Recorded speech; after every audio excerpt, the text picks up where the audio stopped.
I knew that this was the way. I knew it, but I just couldn't get through that initial hump. Ellen, you are the reason why I felt and decided that I could get through that trip and that cruise. Love you. Getting started in weight loss, it is one of the most difficult things any of us will ever do. How do you get through day one? How do you keep that momentum? How do you grind all the way to the finish line? I have a special guest for you today, Jackie Pick, 70 years old, who we have seen struggle with getting started. She has been a member of the Deep Den since we founded it in September of 2021. So for about 18 months, she was struggling. And we saw that pain of how do you really latch in and get started. And I'm so excited to have her today because she has not only dug in, she has gone viral in the group because many of you know her as the person twirling on the mountaintop. I'm going to go up to the top of a mountaintop and I'm going to twirl around and I'm going to say, I'm free. This little clip has captivated all of our hearts, and I want you to hear some of the backstory behind this. First, what got her here to the community, what has got her kind of latched in and going. And you guys, she's been on a cruise. She came back to a disastrous renovation problem at her house, and guess what? She's still latched in and going strong. We're really excited to hear the details of this, and I introduce to you Jackie Pick. Hi. Hi. Hey, Jackie. Well, we're going to hear about, boy, your struggles, hopefully with getting going, keeping that momentum. But first, take us back a little bit. Tell us a little bit about your struggle with weight over the years. Has it been a lifelong struggle? Yes, it has been a lifelong struggle. I'm just going to tell you a little bit about my weight loss journey because I don't dwell there any longer. And I'm going to shock you right off the bat. My overweight, about 10 or 20 pounds, first started about the age of 9 when I was sexually molested. And like many females, I put on the weight as a method of keeping safe, to not get that kind of attention any longer. And I finally came to terms with it a few years back when my marriage was in trouble, and my second marriage. My first marriage was already history, but my second marriage was in trouble, and my husband and I had to have really frank conversations with each other. And I finally admitted to him for the very first time that I had been sexually molested. And that was a very profound change in my life. And I started admitting to other people. This is why I initially started gaining weight. And I kept it about 10 or 20 pounds through school. And then the typical, I packed on the pounds after school, unhappy first marriage, 2 children being born, giving birth, and life stresses, money, all kinds of other things. And until I was morbidly obese, I got up to be about 325 pounds. And you can tell that I'm still morbidly obese, but I felt trapped by my fat. As I got older, it became harder and harder to lose weight. When I was much younger, I would go on some diet and I would drop 20 pounds in a couple of days. That is history now. And so it takes longer because my body has to heal in addition to just losing weight. So I tried everything I could. Weight Watchers several times, liquid protein, which is the most disgusting stuff. The Adele Davis Pep Up, I would just drink one of those every day and nothing else. And that was also disgusting to me, but I was in a place where I could just handle disgusting. But it didn't work for long. Nutrisystem, yes. I also tried this really weird diet where I had liver and onions every morning. That was really bad. And I also tried keto, and I found that men seem to do better with keto than women. I was a member of a keto group. All these people would gather together, and the men would say, you can eat as much as you want. Calories don't matter. Every time I tried that, I gained weight. I'm like, there's got to be a lie in there somewhere. And I had some successes. Before I was actually on keto, I was instinctively several years ago just tried low carb. And I just eliminated all the sugars, the breads, the starches, the potatoes, and all that. And I ate vegetables and protein. And I did successfully lose 50 pounds. And I was going pretty good and pretty strong. But I could not sustain the environment that I was in that allowed me to focus that way. I gained it all back, plus it brought friends, much more.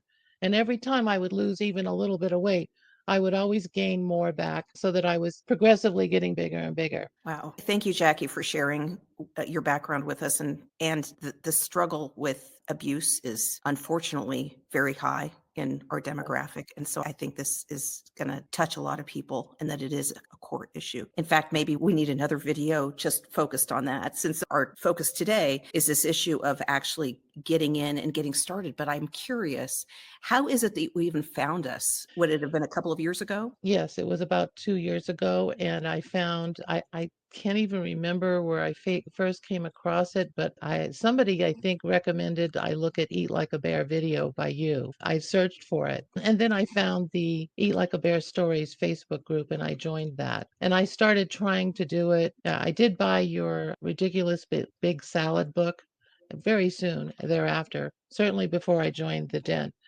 And that was really cool, I thought, because not only did you give all the information about the whys and the wherefores and all of that, but you included all these recipes. And I was really very pleased that you had a shopping plan, what to cook, what day. You could follow that. And that's what I started doing in the beginning. And I was pretty successful with that because I'm not a good planner for food. I'm just not good at that. That's just the way I am.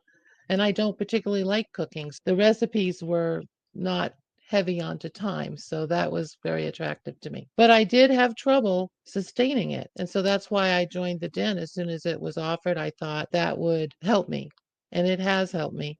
But I still struggled because I didn't quite internalize the keys. You've been saying it all along, and I knew I had to make a big goal, which I did, which you've already mentioned. It's freedom. It's freedom to do anything I want to do without overweight restriction. Yeah, it was failure to launch. But it's interesting. Let's think about this for a minute. So you had all these recipes, you had the shopping guide and all that. I know for me, even after I lost the weight, I thought all of this is maybe 95% about the recipes and about what we're eating. Your story, I think, shows us that even having these recipes, that we can't deny that these recipes drive success. But there's something missing if you're just focused on just the recipes. And so there you had the recipes, and there's psychology in that book as well. But it just shows it can really still be a struggle because it's not about knowing what to eat. In fact, probably many of us have known what to eat for a very long time. It's that consistency, it's that daily implementation. And that's where the problem comes in, is it's just simply always really super easy to eat the donut. Always. That never goes away, by the way. So you have the recipes, and you're in the Deep Den is our membership area. And so Jackie joined in the year and a half that you were a member and struggling still with that consistency. Being a member, I assume, at least helped you maybe from gaining a lot, because I know in a year and a half I could gain an awful lot of weight. So tell us a little bit about that year and a half.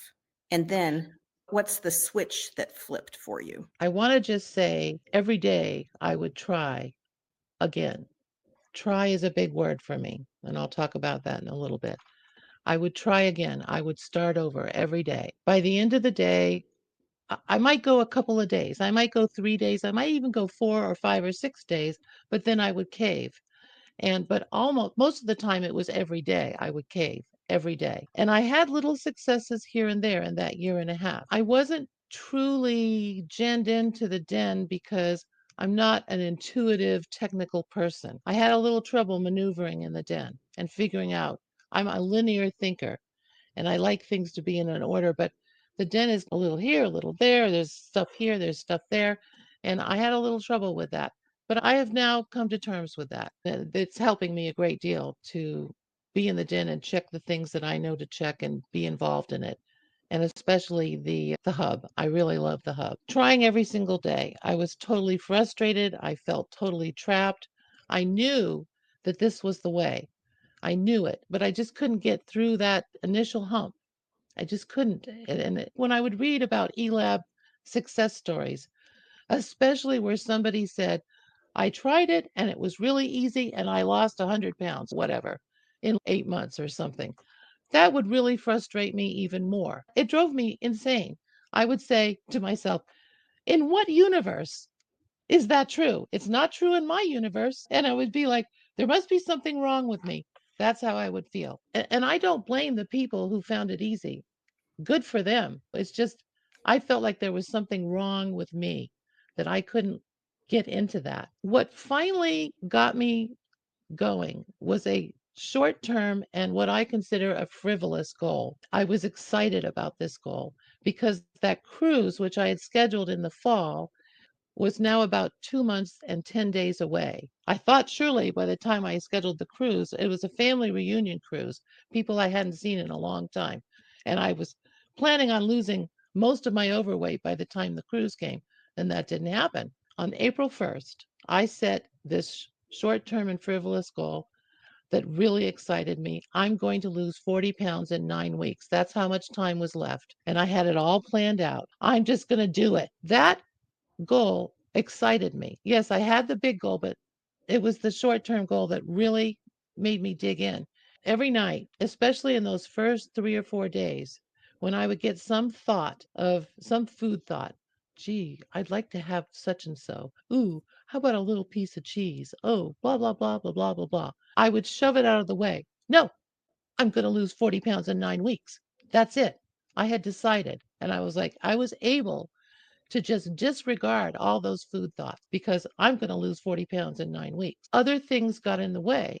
I had an ear, water in my ear problem, and they put me on prednisone. Hard to lose weight on prednisone. Then I got COVID. And I did lose some weight from COVID, but it's once you get over COVID, it comes back. And then I had this 10-day driving and cruise trip. As you've already talked about, when I got back, we discovered our house had flooded from our hot water tank, and we're all one level on our house. So, yeah, that was quite a mess to come back to. Fortunately, my son had checked the house and he had helped to mitigate some of that damage. Through that entire time of life getting in the way, I was able to completely stick to my short-term goal because I really wanted to lose weight for this family reunion cruise. Now, I didn't lose as much weight as 40 pounds. That's okay. I was very happy. I ended up, as of today, I've lost 26 pounds.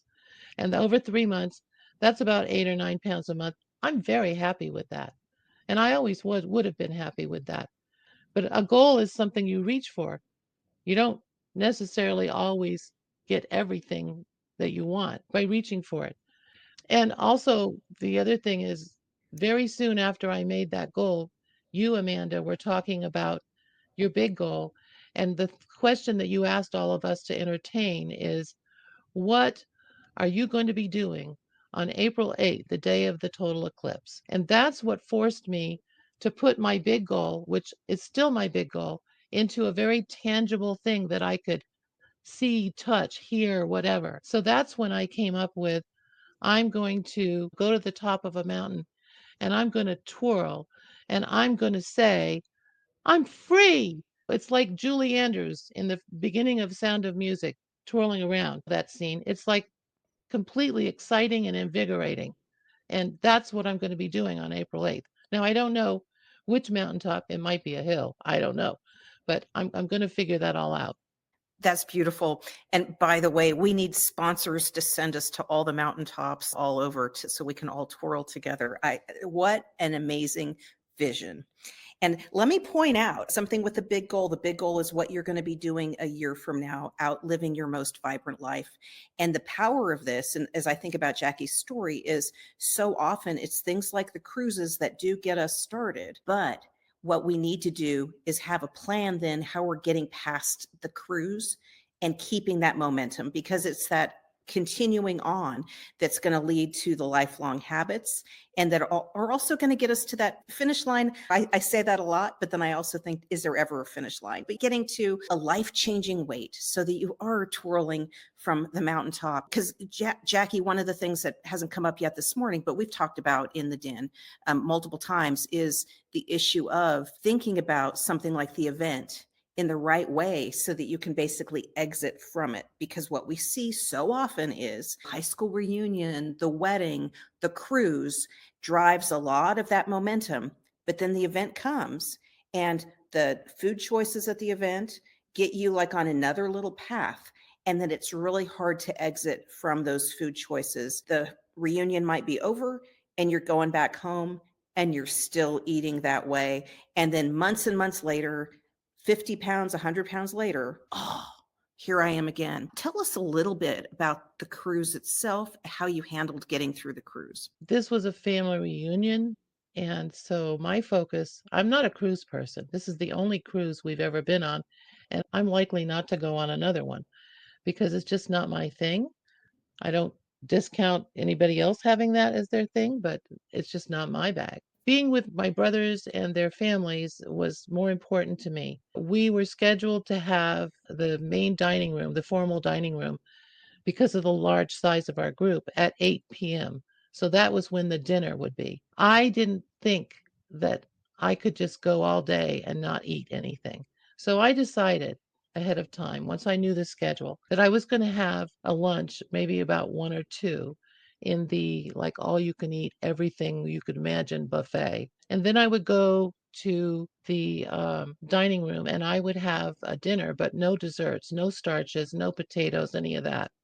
And I felt that was a realistic thing that I could do. And that's what I decided to do. And that's what I did. I'd like to talk about being in the zone. That's later. I was in the zone for the last 3 months and I was still in the zone. I was around all these people, thousands of people, drinking heavily, certainly all my family members. Before they, like the minute they stepped foot on the boat, where's my booze? I saw that. I witnessed that firsthand with thousands of people. Ice cream, which is has been in the past my nemesis. They were constantly eating ice cream around me and whatnot.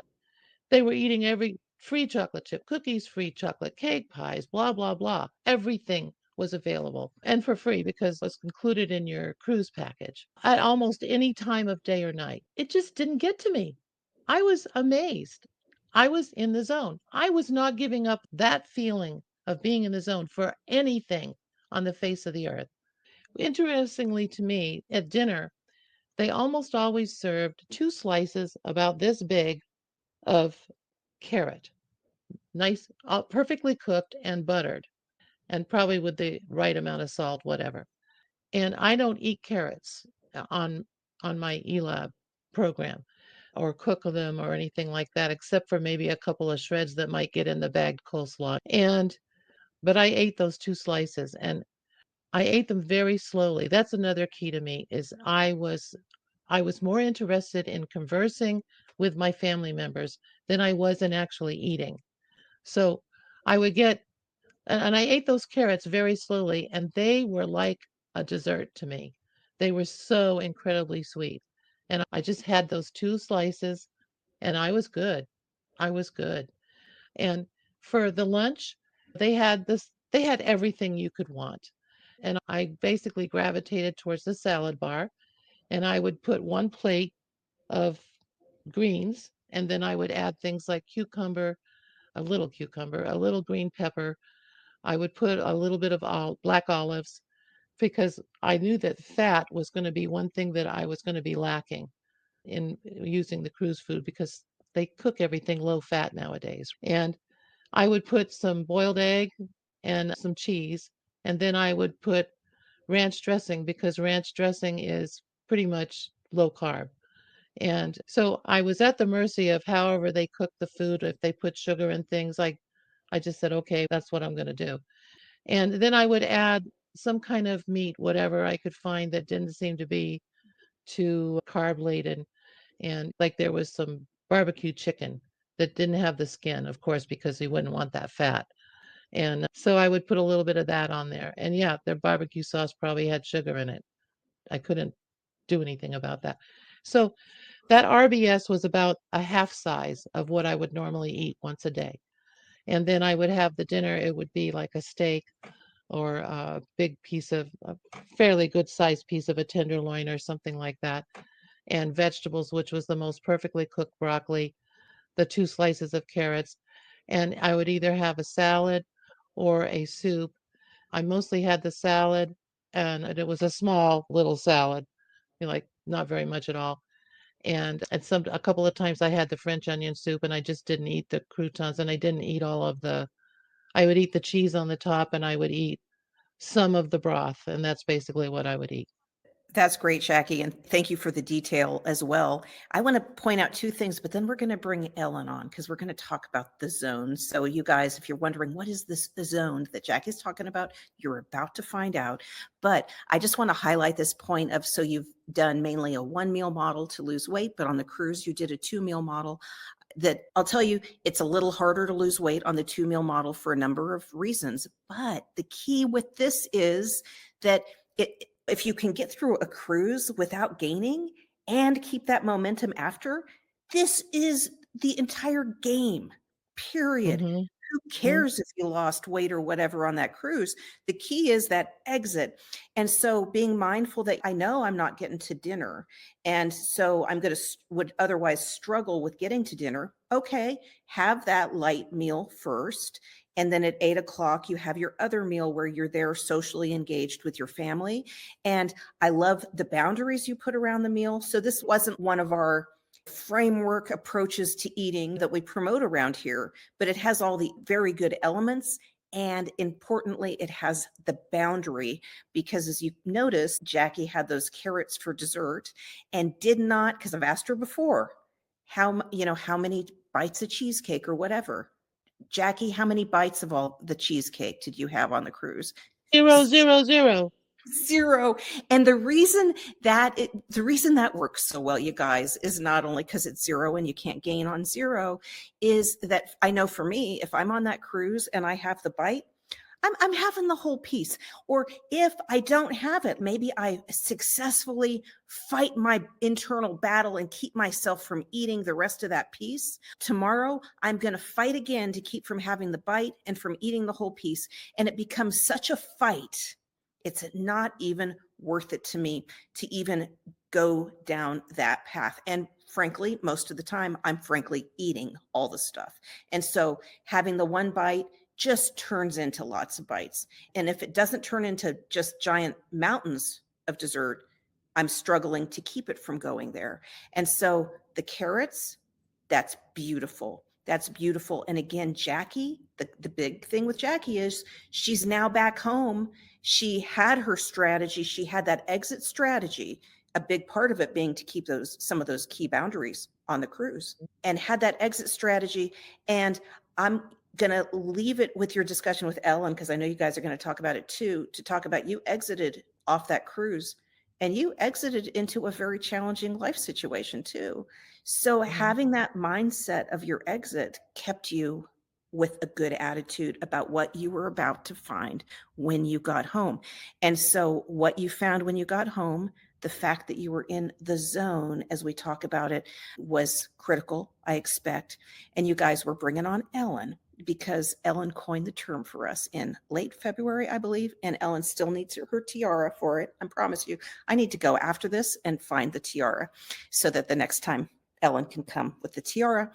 But the thing is that the zone, we've been talking about getting into the groove of things when you start with a weight loss program and day one and you struggle through it, but by day two, day three, you have a certain kind of ebb and flow of it, certain decisions become almost automated because you know what you're going to eat, you're keeping those boundaries. And so if we can do this more mindfully, keeping all of those boundaries in place, you end up with a really amazing life rhythm. And that is what, when you hear us talking about the zone, we're talking about that.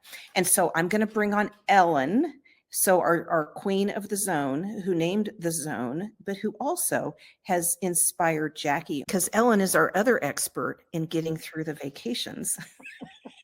Okay. Yeah. We will be interviewing Ellen very soon, I'm sure. So Mhm. we'll save all of the Ellen details for that. But Ellen, welcome today. So welcome to the zone. Welcome to the Taking Names podcast. Ellen, queen and namer of the term the zone. I'll see you in a bit. Hi, Ellen. I am just thrilled that you got through the cruise so well. And it has inspired me because even though I have not gone off the rails, I had a few rough days and I kept thinking, Jackie could go on a cruise where there is endless amounts of sometimes really good and sometimes mediocre food, but lots of food, anything you might want, and manage to get through it without totally derailing. I can get through a day at home without going off the path or taking a detour, as we like to say. I went through a few days without really being in the zone, but not being crazy. I was in the in between, not purgatory, but there's another term for it. Anyway, Yeah. in between the zone and off the rails. Yeah. Mm. And yes, I like to tell you how much you inspire me. Ellen, you are the reason why I felt and decided that I could get through that trip and that cruise being in the zone, because you did that, I think, on 3 or 4 trips before Right. I took my trip. And if Ellen can do it, I can do it. It's like a synergy that happens when people decide they can do things and they use. I said, I'm going to take Ellen's evidence that she could do it, and I'm going to put it in my back pocket. I'm going Mhm. to take it on that trip. And that was so helpful to me. And every time I was already in the zone, which we can Right. talk about. I Yes. was already in the zone before I took that trip, and I was in the zone throughout that entire trip. It's That magic. just it is. Magic. So I didn't need to put to the evidence because I was like in the zone. You weren't white knuckling it. You weren't holding on for dear life. You weren't just No, holding on by a fingernail, right. because you were in a place of ease or Yes, flow, or as you say in music, you were in the groove. yes. And in that place, the decisions aren't hard because there No. are no decisions. It's And just not making. it's pure joy. It's joy, it's peace, it's calm, it's gratefulness, and it's like all the good stuff. And no And matter what happens, it just bounces off. And yes, you don't need over emotions because it just doesn't, it's not an issue. It's just yes. not an issue. It's like It going is, to another dimension or something. it really is. It really is. And you can live in that dimension, and Yeah. you can deal with the ebb and flow of your life. You can deal with, and your brain is, oh my God, am I annoying my husband right now because my brain is firing on all fronts. Yes. You And and think clearly yes. and Yes. as we're dealing with this flooded house and the intricacies of working with an insurance company, a restoration company, a water mitigation company, and Mhm. where are we going to live and do and whatever, my brain is thinking about all the single details, blah, blah, blah, blah, blah, The all ebb in a and row. flow of the flooding. Yes. And oh my God, you're overwhelming me. And by the way, just so you know, my husband is also keto, and he does the RBS meal with me. That's But he huge. has to supplement because he's not overweight at all, and he would lose too much weight doing that. But that works out well. It's very supportive for me, very. But anyway, the zone is. It's where you want to be. And I asked you in the den one day, I said, what is happening with me? What is the zone? And you replied, it's magic. And I'm like, yes, it is. And if you do this ELAB diet or way of life, I don't even like calling it a diet, Mhm. and it's keto. And if you're following it and you're doing intermittent fasting, which is basically the plan, and you keep your calories low enough so that you will lose weight, it's the no sugar, no starch. It's low carb. It's the low carb thing in the intermittent fasting that sort of sends you to the zone. And it's a way of thinking and a way of being that is just so different. It's knocking me out of my socks every day. I'm Yeah. like, where did that come from? You can talk Yeah. about it. Talk And I about it. think as long as we don't, I think if we don't take it for granted, I think it's important. I think that's one of the factors about staying in the flow, staying in the zone, is not taking it for granted. And that's why for the month of June, I posted gratitudes every day, because being grateful for being in that place helps to stay there.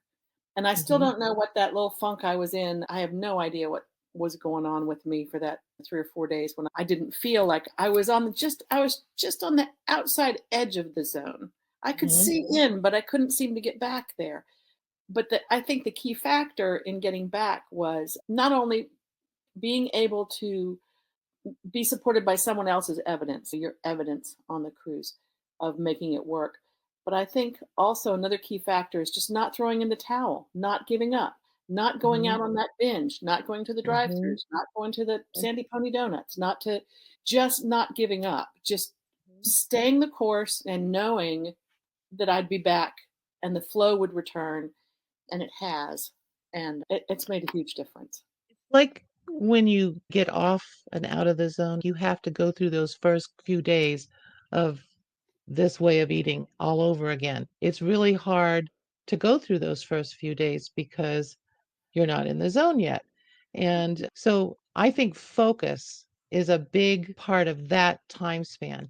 You have to be, you have to have something to focus on.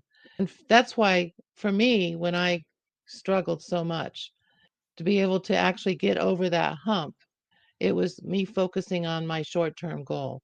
Mhm. I'm going to lose 40 pounds in 9 weeks, which, yeah, Mhm. okay. Every time something came up, which was all the time, every day for those first 3 or 4 days, some food calling my name, or somebody wants to go out to eat and you've already eaten. And what are you going to do with that? Or just a feeling of deprivation or whatever it is. Every Right. time that would come up in those first 4 days, I really focused hard on my short term goal.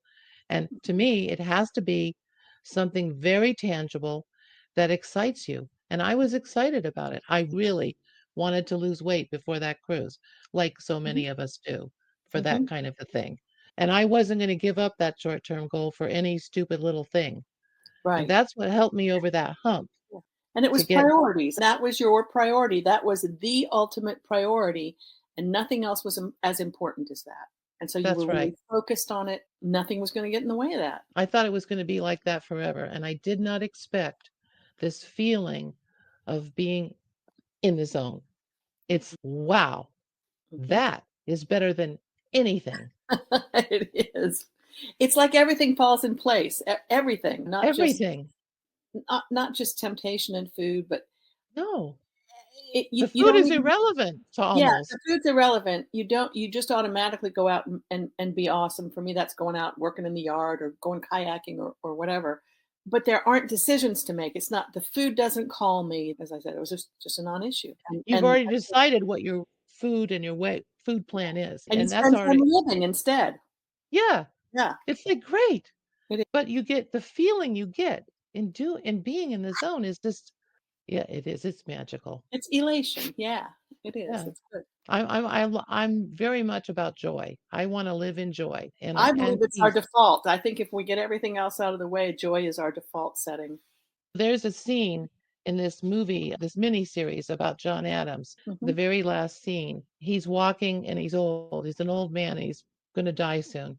He's walking in a field and brushing his hand on the top of along the top of a tall grass or grain. I couldn't tell which. And he's got this so blessing type of smile on his face. He's totally satisfied. And the last two words he utters in the movie is joy everlasting.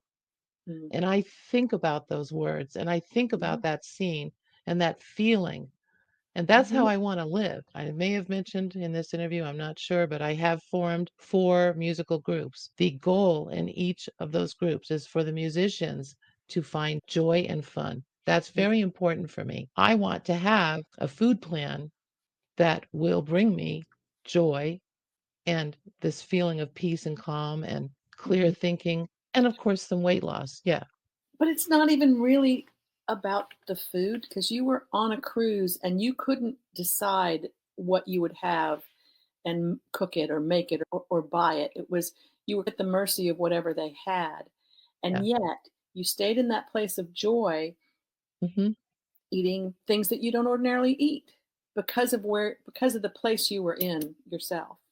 And I'm going to bring up the word focus again because on that cruise, I no longer had that goal of losing 40 pounds in nine Mhm. weeks to Mhm. focus on. Right.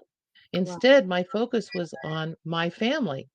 It was my goal in that cruise to interact with my family and Mhm. have these wonderful conversations. And so when I would eat, that's why I would eat very slowly because the food was irrelevant. It was just Right. something to do to bring me to this place where I could sit there with my family, who I haven't seen in many years in some cases, and focus on them, Mhm. what's going on and everything that families do. Right. And And it was a huge success. What a huge success for the Yeah. family and for you personally. It's So wonderful. I think ultimately, in order to mechanically get into the zone, you need to have enough focus, Mhm. something to focus on that is Mhm. bigger than any food desires or Yeah, food trashy whatever. right. And it can be a goal. It can be a goal that excites you, but it could also be you want to focus on something that means more to you than food. The nitty-gritty, the fine details are, and everyone's different, but for me, I can't eat sugar or anything that resembles sugar or flour. I have to keep the carbohydrates low and not eat any wheat products or anything because those cloud my mind and they increase inflammation. And I can't really be in the zone having that sort of thing. So Hmm. I have to have a really clean food plan for me in order Hmm. to get to that place. I totally agree. I agree. Wow. Thank you guys. My goodness, what a great discussion. Thank you so much, Ellen. And next up, we have Anna, who has some questions and comments for Jackie. Hello, Jackie. I enjoy your story. You're a very fascinating person to me. Thank you. All of the music and all of your experience, I really didn't realize that you're at such a high level of age Oh, because you look so, oh yes. you really I are have this youthful. baby fat face and this is my natural hair color. I just Oh never my had, gosh. I've got little spots of gray. That's I just, wonderful. I yeah, I started think getting it's big. gray in high school. But I Yeah. wanted to say, I mean, when we've been talking a lot about almost like the physical zone and the psychological zone. Would you say that you see a separation, or it's just always been all together, or sometimes you have a little bit here and a little bit of there? When you put them together, that's when you really started noticing a difference? I have to say yes to all of that. So Mhm. I am a musician, and when Sue D put her post in the den in the section called The Zone, and I think her subject matter said state of flow. And when I read that, I realized that I have experienced that with music, and you're a musician too, so I'm sure you have. When you play music together, and if everything is just right, it's like you're all about the same equal ability, your articulation is good, you've got all the mechanical stuff in there. And then it's a rare thing, but a beautiful thing. When everything is just right, it's like you go to another dimension. It pulls you, it sucks you along, it pulls you along, and you're in this magical place. It's peace and calm, and you're doing this same thing together, and you can pull Yeah, the audience along too. It's like it's magic. It's one of the reasons why I want to play music with other people. It's one of the big reasons because that is yeah, so wonderful. This zone thing with Eat Like a Bear is it feels like that to me, but yeah, it feels like that all the time, not in fleeting times. And I'm sure that it's related to being in ketosis, although I'm not a mhm. person who measures all that stuff. I just don't. But I've you never, can feel a difference when I you're can able to feel it draw the energy from your body rather than just what you're eating. Yeah, when you you're can. fat adapted and you're running on fat instead of on glucose in your body, Yeah. carbohydrates. It's a different, it feels very different. And I think that it was Lana who said something that I did not know, that human babies are born in ketosis. That's right. And that really was shocking to me to learn that. Yeah. And of course, my first question out of my mouth is, what about human breast milk? Is it low carb? And I In don't the know. beginning, yeah, in the beginning, the colostrum is fine. It adds more sugars later, but that's very interesting. Now, when you were talking about the music, it occurred to me you can't really get that flow without first having some practice and some boundaries. Because if you Yes. didn't, you would have a sound, but it wouldn't be the same. It wouldn't be the same.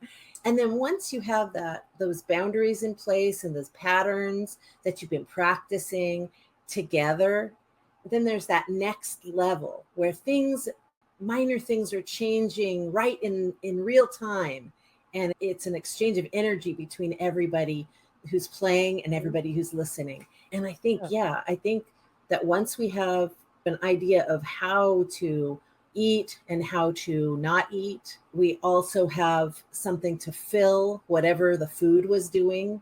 Because, yeah, I'm sure there's some people who just have a difference of their hormones eventually, or they have a difference in maybe the habits they were having and they gain weight. But I'd say most of us, most of the people that I've talked to, we've been using food to make us feel better or to hide or whatever, or to calm down or to not punch somebody. For comfort, Yeah, whatever. for Yeah. comfort. Yeah. And I think that after we have all those boundaries and we all have all of that practice, and then we have people to help us with the other part, the part of living and the part of being awesome. But there's another similarity between music and being in the zone with ELAB. And that is, especially I feel it in the den and especially in the hub. There's a synergy that gets created Yeah. when people are doing the same thing at the same time, and so it's like Ellen and I were bouncing off of each other's evidence of you can do this thing on a trip, right? That would created something stronger than either one of us could do singly. And you get that when you're with other people. So in the hub, there's like a daily meeting, a Zoom meeting that you go to, and it doesn't happen every single time, but a lot of the time it happens. And it's like we all get on the same wavelength. It's the same thing as what's in music. If anybody is real new to the hub, it can pull them along too. It's like an audience being pulled along. You've been to a performance as an audience member and you get totally engrossed in the music and you get pulled along with those musicians into Yeah. that. I call it being in the groove with Yeah, regard I to do music. too. I call it in the Yeah. groove too. Yes, isn't that amazing? Yeah. But I did not expect that with Eat LeBear. It is profoundly changing my life. How much has the hub helped you keep focused? Brenda wants to know. It's a major component for me. I go to that hub. I would never have known without the hub that Ellen took 3 trips and stayed in the zone. I never would have known that without the hub. And I didn't have that evidence that I wouldn't have had that evidence that if somebody could do it, then I could do it. Every day when I go to the hub, I hear about something that somebody is doing that I never thought of doing. And I'm like, wow, let me consider that. And and of course, one of the big reasons is synergy. There are some days I've been to the hub where everybody was a little bit down. I don't like living in negativity. So I always try to bring positivity to the hub. And it was a little hard for me on those days when everybody was focused on this didn't work and I'm going through this and I'm going through that. And I know that's part of life, but it's like the synergy can be reverse synergy too. Yeah. We can all pull ourselves down together. And I do have tips, but I'll save those for whoever's going to ask me questions next. Okay. And I will say that when a lot of people are having a downtime, if we were by ourselves, we might just keep going. But when we're around other people, we don't want to bring them down. No. And they don't want us to. So we all lift each other up. And we do that in the hub. When we somebody, do that. Yeah. we like it when somebody brings to the hub some struggle that they're having. Yeah. So often when we go off the rails, we just want to hide. We don't want to. Yeah. We have that ugly shame and guilt and all that, and we think we'll wait until we're over that until we talk to people again or whatever. And really, it's better to tell people what's happening, and it's part of what the hub is. It offers support for people. I went there one day and it was in the beginning days of me going in the hub. I went there one day, and I think you were there, and I think Amanda was there, and there was somebody else there, a few people. I felt like eating in the worst way. It was in the beginning of when I was first getting over those first few days, and I was like, oh, I got on that hub and I said, help me. I want to eat. I don't know if it was you or Amanda or all of you, but you all told me what I already knew, which was don't do that. Focus on something else. And I don't even Yeah. remember now what the exact words are, but it's what I needed to hear from somebody else. That really helped me. And so I did not cave on that day. I just Yeah. kept You did going. it. You did it. Yeah. Yeah. That's awesome. Okay, you guys, just a quick comment that the hub that people keep referring to, this is in the Deep Den area, which is our member-funded community here at Eat the Bear, which means it's member-funded because you pay for it or whatever. And so the hub is something we do daily, and it's via Zoom, and it is where we get in there and we hang out. It's the project hub because you need to bring a project. The project can be folding socks or whatever. There's no real standard with the projects. Anna, thank you so much for joining us today. Virginia, welcome today. I'm going to leave you guys to it. How are you? I'm Okay, I'm great. going to say really fast. I'm thankful for you, Jackie, because your giddy up and go gets my giddy up and go going. And I I totally know. appreciate that about you. I have a Thank question for you. you. Did you or do you experience the after phenomenon of when you have a victory and you stay strong with your ELAB program?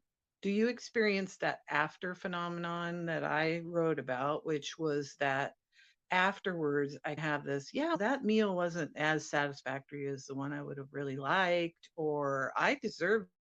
I think I got what you were asking, Virginia. And do I experience kind of a letdown feeling after I've successfully maneuvered on a particular day and think that meal wasn't totally satisfying or as delicious as I had hoped it would be? I've certainly eaten things that were not as stellar as some of the other things that I've eaten. What I particularly look out for is if I don't have not eaten enough.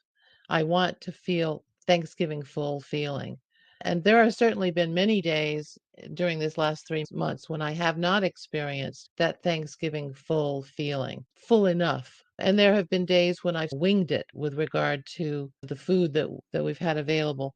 Because of the different stresses that we've had with COVID and a driving trip, and then now with the flooding and all that stuff, and we haven't really had time to do a lot of shopping. We just go and we grab something to get us through 2 days because we just don't have time for all that. And I'm not great at planning meals in advance and things like that.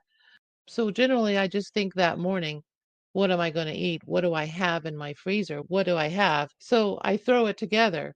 And yes, there have been times when it hasn't been as satisfying. Because I'm in this zone place, this magical place of being, it just doesn't seem to matter. I know that in the past, when I would first start eating low carb and first starting ELAB for those first 3 or 4 days, I know that would have bothered me. And that's probably one reason why I caved. I will say that after the cruise, I did not feel that feeling. After the cruise, we took 3 days to drive back home. The cruise docked in Florida and we live in Connecticut, and we had the additional issue of the bridge being out in Philly, 95, and so it was clogging up all the highways on the East Coast. So we went the mountain route, which took a longer amount of time, and there were less places to eat and stay, although it's pretty good. And the added bonus was that very beautiful, that route, very beautiful, and less traffic. We did not shop in grocery stores and get an ELAB salad kind of thing and eat it in the car on the way home. We just went to whatever restaurant we could find. I know in one case we went to a Denny's and everything in that menu was a carb city. We did find a steak, some vegetables, and a salad, and that's what we ordered. And it was a perfectly fine meal. It wasn't exactly what I would always want, but we also had a lot of seltzer in the car of different flavors, and we had different waters, and we would have coffee. And I was still in that zone place, and it just did not impact me. The meal was not exactly what I would have wanted. To me, being in the zone, as I was talking with Ellen about, being in the zone is like more precious to me than almost anything now. It's a magical place. I don't know any other way to say it. Thank you, Jackie. And thank you, Virginia. Virginia's having tech problems. And now Lana will be joining us. Good morning, Lana. Good morning. Hi, Lana. Hi, Jackie. Congratulations on staying on track and on your Thank cruise you. and in coming home to the water heater flood, yet finding the silver lining of getting new carpet and other new needed items. Good job, Jackie. Thank you. My question is, Amanda talks about the psychology, and I also believe everything begins in the mind and what we say to ourselves. What did you tell yourself as you told your relatives and the waiters that we're offering you non-ELAB items like your Nemesis ice cream to keep yourself in the zone day after day. Lana, I didn't feel too apologetic to anybody. What particularly sticks in my mind is the waiters in the formal dining room, because you had to order elements of a meal. What do you want for your appetizer or salad, whatever? What do you want for your main dish, your protein dish? And what do you want for dessert? It was always, what do you want for dessert? And I would say none. I don't want a dessert. And the waiter would always go, what? No dessert? Oh, you have to have a dessert. And I would just say, nope, no dessert. And then I can't believe no dessert. And I'm like, I'm not going to have a dessert, but thank you. And then he would move to my husband, who was sitting next to me. And my husband would say the same thing, no dessert. Again, no dessert. Now, my husband is very thin. It was just the way they were being. And of course, when we ate lunch in the salad bar place, I'm going blank on what it was called, Windjammers, where you could get anything you want and as much of it as you want. And I would eat with some of my family members, not usually all of them. At the beginning, they just really didn't give me too much of a problem. They really didn't question me a lot. And so it wasn't too terribly hard. I would get this huge, not huge, but huge looking salad, because most people don't put that much salad on their plate. They think of salad as being this little side salad thing. So I would Not make the about a half, RBS. and I would do like a half RBS, which was still on the plate, not a bowl, looked like a huge amount of food. And I would eat it very slowly, and I was satisfied with it. And that I must have looked like I was satisfied, so they didn't give me a hard time. Meanwhile, my husband would go back to whatever buffet there was in that place 3 times to fill his plate again or to get a new plate, because he had lost 10 pounds from COVID and he couldn't afford to lose that. He was trying to eat as much food as possible, but with keto.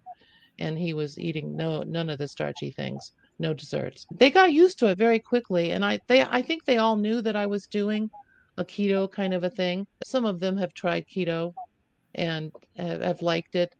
But my youngest brother did make a comment to me one afternoon when we were like, there was a lull in the activities on the ship. And he said, me and Brenda, we're going to go down to the promenade, which is like an indoor mall, and we're going to eat ice cream. You can come along and watch us eat ice cream if you want. And he said that. I just said, okay, we will. And I brought water. I didn't say that. I just said, I brought water. And I sat there watching them eat ice cream. Yeah, it used to be my nemesis, and it's just not anymore. If I Good fell for out you. of the zone, I probably could, because ice cream, I have found it to be quite challenging for me. In the zone, I don't feel that. That's why I would not give up the zone for anything. Maybe something. Place to be. I agree. I Yeah. understand all that. That's what you told the waiters and your relatives and stuff that were offering you stuff. But digging deeper, like into the psychology, like were you telling yourself, I'm in the zone. I've got bears to report back to. I have bears that have my back, that they're supporting me, and that you didn't want to let the bears down or anything like that. What was running through your head to get you your determination to stay on track, to stay in the zone? I did tell myself going into the trip and getting onto the boat in the beginning of both of those, I did tell myself Ellen could do it. She did it, and therefore I can do it. That was definitely there. I also did feel a responsibility that I said I was going to do this. I made my intentions clear in the hub. And it's one of those things that people just don't know if they can get through a trip without caving to the whatever it is, the food thing, the food noise, until they've actually done it. They just don't know that they can do it. And it's this thing everybody knows: when you go on a cruise, you gain 10 pounds at least. In my case, if I had eaten everything that was available, I probably would have gained 20 or more pounds. I didn't really have a lot of a noise, but I did feel a responsibility to follow through, to actually do what I said I intended to do. And that did help me in some ways. Like, it's that synergy thing I was talking about in the hub that we can create when we're all on the same kind of wavelength in a positive way. And I wouldn't want to disturb that in any way. It's the way I feel. And so I hope I answered that. You did. And I love your twirling video and your freedom pledge. That was super awesome. And I also enjoy engaging with you in the hub. A very awesome, strong bear. Yeah, we are. We are. And you're so great as well. You really are. You're doing it so awesome. Thank you. Anyone who hasn't taken their own twirling video needs to do that immediately, by the way. Because we're going to need those in April. Thanks so much for joining us this morning, Lana, and for your questions and your contributions in our community. Next up, we have community member Brenda joining us today. Hi, Brenda. I just wanted to get to it quickly. Do you find yourself grasping for a new goal when you get close to finishing a goal? Because I have found that myself, I like to keep a goal in front of my face. It's got to be a blinder to me to keep me pushing. I do know what you mean. And I was very worried about that once I got on that cruise, that the reason for my short-term 40 pounds in 9 weeks goal would evaporate. And I was worried that would upset my little apple cart with being in the zone and all of that. It's like this zone thing every day is doing more. And every day that passes, when me being in this place, I'm learning more and I'm experiencing more. And I don't understand it all the time, but I ask questions like, why am I feeling this way? Where's that coming from? Why is my brain thinking all these things? I fully intended to make another short-term goal once I was through the cruise and all of that, but I have not done it yet. I've been thinking about it and mulling it over. The whole zone thing is overriding that for me. It's just me. I'm just in a place of ease. I just don't find it hard right now to do this. Basically, when I was on that trip and that cruise, I maintained my weight. When I got back, I was nervous about weighing in because I hadn't weighed at all for basically 10 days. I weighed myself with nervousness and I found I gained 0.2 pounds in that whole 10 days, which is like a nothing thing. It's water weight or whatever it is, it's maintaining. And I felt very happy with that over that 10-day span, it was just basically maintained. That was a good portion of June because we got back on the 19th. I went right back into one meal a day after I got off the boat as we were driving home for those 3 days. And then I stayed on one meal a day and very well for the rest of June. The weight loss started again, almost like within about 2 days of being home. I was just being maintained, and then it started dropping. One day it was 2.5 pounds. The next day it was like 0.8 pounds. The next day after that it was 2 pounds. And then the next day after that, I think I gained 0.2. And then I think I remained the same. And then I lost another 2 pounds. And then I lost another pound. And that's without focusing on a new short-term goal. I am focused very much on my big goal right now and the tangibleness of I'm focused now. I got to find a place to do the twirling and that sort of thing. And I may make another short-term goal. I do have things wrong with my body. I need to do some sort of exercise plan for myself as I recover from being morbidly obese and I'm able to do more. So I'm focused on that sort of thing. And if I can make it fun and joy-filled, then that's my ticket. So I'm mulling that over right now. I hope I answered your question. Yeah, I find that I'm a squirrel. So for me, Yep. I have to have something in front of my face or I'll squirrel out. But Yeah. I Yeah. want to be you when I grow up. Oh, it's this, like I've said, this has taken me totally by surprise, this feeling that I have. I did not expect it. There are certain things that I do that I think help me to keep there. And one of them is a big one, a very big one for me, is that I, as much as possible, have eliminated the word try from my thinking, my vocabulary, my talking with other people. I'm with Yoda. There is no try. There is either do or do not. And do not is perfectly okay if that's what you decide. And I equated it to turning on a light bulb. You don't try to turn on a light bulb or a light. You either turn it on or you turn it off, period. And that's the way I think now. Every time I catch myself thinking try, I'm like, oh no, I'm not trying. I'm doing, or I'm not doing, whatever it is. The other thing I'm working my hardest to eliminate is the I can't phrase. I can't, whatever it is. And because I live much better in positivity. Negativity if I tell myself I can't, whatever, I can't, a big one that I hear a lot in the ELAB community is I can't last a whole day. And I always have to have something at night, but I can't last a whole day eating just whatever. And to my mind, it's if you're saying that to yourself silently, out loud, saying it to others, you are telling your body and your mind what to do. And your body and your mind are listening to you and they will obey you. You're setting And yourself up to fail. yes, so that's one of the things that I do every day to live in positivity. I want to be joyful. I want to be filled with joy and have fun in my life. I don't want to live in negativity. And doing affirmations, which I know is coming up for us as a group tomorrow, and for the month of July, is going to be great.